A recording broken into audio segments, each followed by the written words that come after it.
Hi guys, welcome to our daily encounter. In Isaiah 35, we have a description of the glorious future for Zion.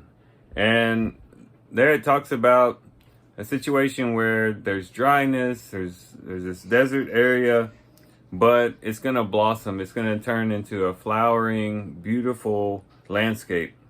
And it talks about the glory of Lebanon will be given to it, the majesty of Carmel and Sharon, and they will see the glory of the Lord, the majesty of our God.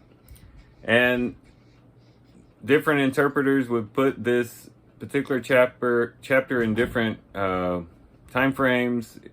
Some might see this as something that's going to happen in the future. Those who take a more literal view of this. But there's also an aspect that we could look at, and I'd like to focus on for our devotion, where this has become spiritually true as well.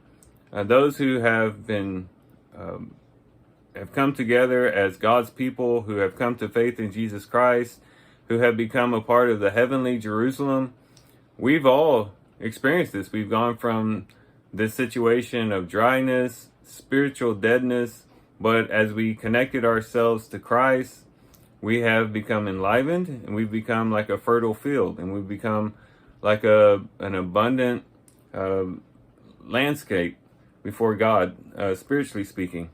But there's a particular statement within this chapter that I'd like to focus on for our devotion in verse 8.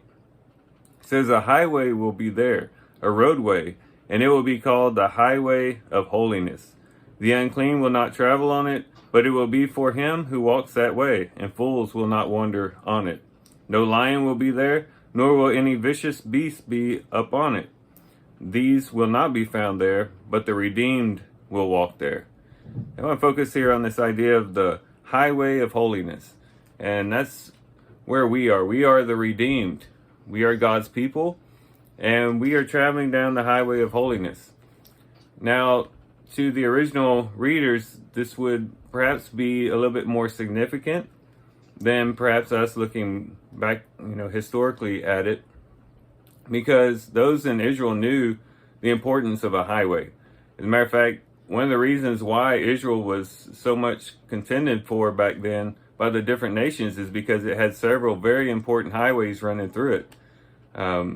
Two of the most famous ones, or the ones that the traders used the most, was the coastal highway that kind of ran up the coastal line, and then also the King's Highway, which was probably the most famous and prominent of the two. And this was used for trade, and the nations would, even the ones that were to the east of Israel, would actually go north to avoid the desert, and then come up north and then come down these highways through Israel to go down into Egypt and to some of the more southern countries. And so Israel was very important because of the highways that they had running through them. But now what's being described is that there was going to be this other highway called the highway of holiness. And again, if we take this within a spiritual context, we can see that the redeemed do take the highway of holiness.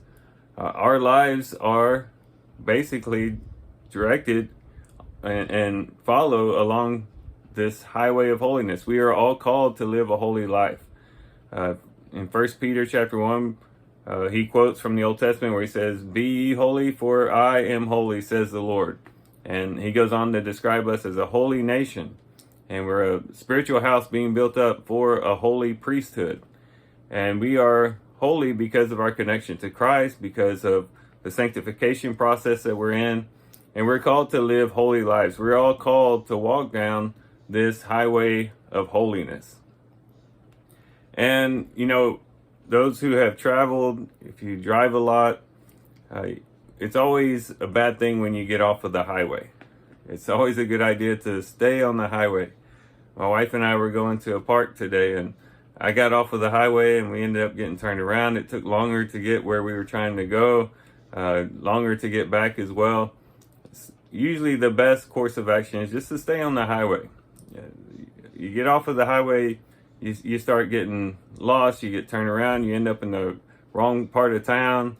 It's best just to stay on the highway. And that's true with the highway of holiness as well. Sometimes we might get distracted. We might want to take detours. We might want to go after our own ways from time to time. But it's very important that we always get back on the highway. We always get back on the highway of holiness, the highway of living a holy life before God, a life separated, a life that's not mixed in with the world, mixed in with the desires of the flesh, being lured by the temptations of Satan, but just staying on the highway, keeping our eyes fixed on Christ, the author and finisher of our faith, and walking that pathway of holiness. And we know that at the end of the highway is a wonderful destination. We know that if we stay on this highway of holiness, it's going to take us to the beautiful city. It's going to take us to a glorious future where we'll be able to dwell with God forever. So it's a good highway. It's not an easy highway all the time, but we should stick to it. And that should be our encouragement today. Today, let's stay focused. Let's stay on the path that God has put before us, and let's glorify Him by doing so. So with that, guys, I do thank you for watching the video today. Hope you guys have a great day. Love you guys. God bless.